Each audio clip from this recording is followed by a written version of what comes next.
What was it like? The children were excited. They were going to take part in a play. It was all about the history of the town.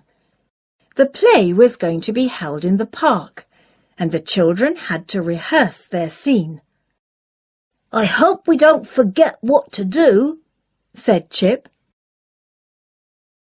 Gran had come to watch the rehearsal. "My goodness," she said, "I don't believe it. Biff is wearing a dress." "That's because we're children from World War II," said Biff. "Girls didn't wear trousers then." "Our town was bombed in the war," said Chip. "The bombing was called the Blitz." Gran could remember it. "I was only a girl," she said, "but I remember the Blitz well." "You wore awful clothes like these?" said Biff. "We have to carry these boxes," said Wilma, "but they are empty." "They weren't empty in the war," said Gran. "They had gas masks in them. We had to take them to school every day." "Gas masks!" gasped Wilf. "Fantastic!" The children rehearsed their parts. In the play, they were sent away to live in the country. It wasn't safe to stay in the town because of the bombing. "We have to pretend to be upset," said Wilma. Chip tried to pull a sad face. "I'm going to pretend to cry," said Wilf. He made a loud noise, blowing his nose. "Stop it," said Biff. "You're making me laugh." The others began to laugh too. "We shouldn't laugh," said Wilma. Gran spoke to the children. "The war was a terrible time for everyone," she said. "It wasn't funny." "We're sorry, Gran," said Chip, "but it was a long time ago." After the rehearsal, Wilf and Wilma went home with Biff and Chip. Chip thought about the war. "It must have been a hard time for children then," he said. "It's hard to imagine what it was like," said Wilf. "I can't wait to take these clothes off," said Biff. "I hate wearing this dress." Suddenly, the magic key began to glow. The magic took the children off on another adventure. It took them back to a street in London.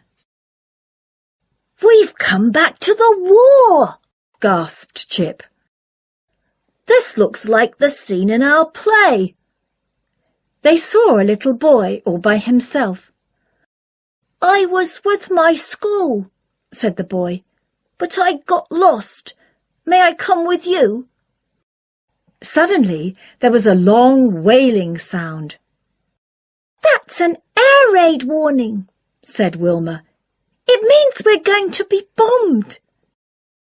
People began to run. A man shouted at them. "Hey!"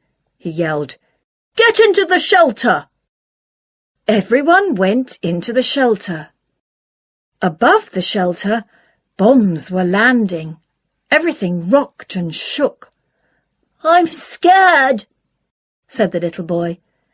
"So are we," said Wilma. "I hope it's safe down here," said Biff. The noise went on for about 20 minutes. Then it stopped. Everything was quiet for a little while. Then the loud wailing noise began. The air raid was over. "That was really frightening," said Wilf. The children came out of the shelter. They couldn't believe their eyes. The street had been bombed. There was smoke and dust everywhere. Wilma put her arm round the little boy. One building was gone. It was just a pile of bricks. Another building was on fire. Firemen were starting to put the fire out. "This is terrible," said Wilf. "I didn't think it would be like this." A woman ran up to the children. She took the little boy's hand. "Oh, I am so glad I found you," she said. She looked at the others.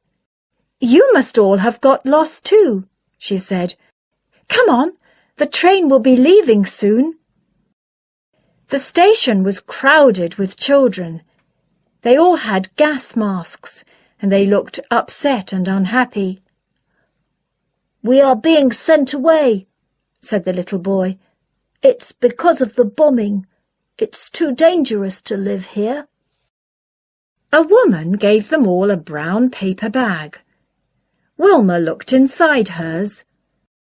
"It's a dry old sandwich and an apple," she said.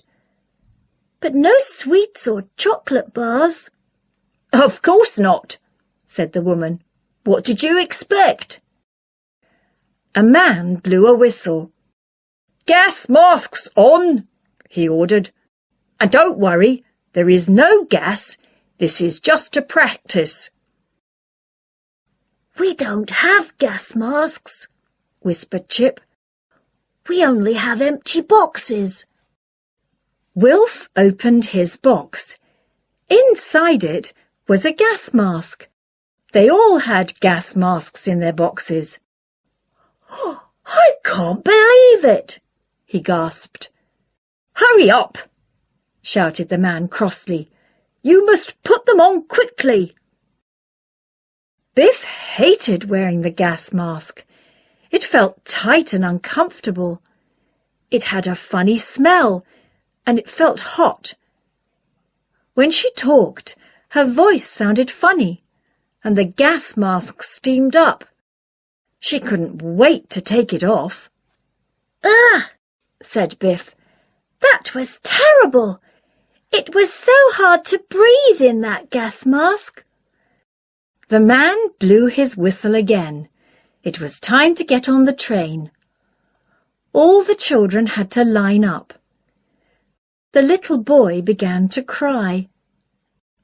"I don't want to go away," sniffed the boy.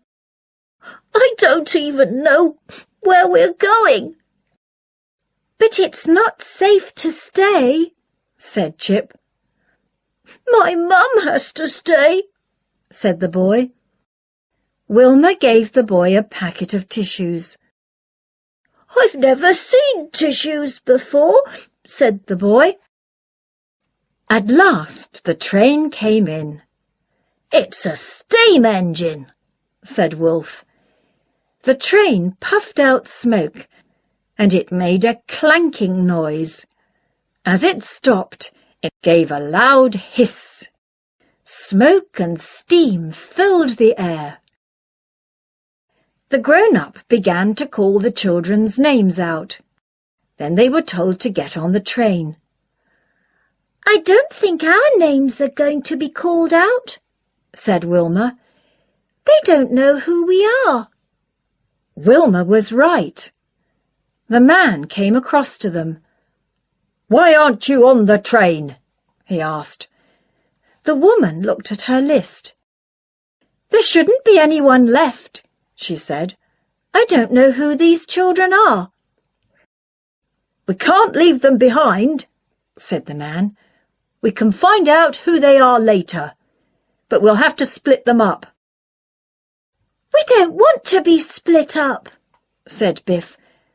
"We want to stay together." "I'm sorry," said the man. "I don't think you can." "We can't always keep children together," said the woman. "Not even brothers and sisters." "That's terrible," said Chip. Suddenly, the magic key began to glow. The adventure was over. "I didn't like that adventure," said Chip. "I was so scared being in that air raid." "I felt sorry for the children," said Biff. Imagine having to leave home and going to live with people you don't know. That poor little boy, said Wilma. Chip asked Gran to tell them about the war. I never saw a banana, said Gran. There wasn't much food. We didn't have lots of sweets or chocolate. We didn't have nice soap and shampoo. We only had a bath once a week. It was the night of the play. Biff, Chip, Wilf and Wilma didn't laugh when they played their parts. They remembered the magic adventure. They thought of the children waiting for the train to come in. Gran was pleased with them. You were really good, she said. Biff told Gran a secret. The magic key showed us how hard it was in the war, she said. I'm glad we only had to act it.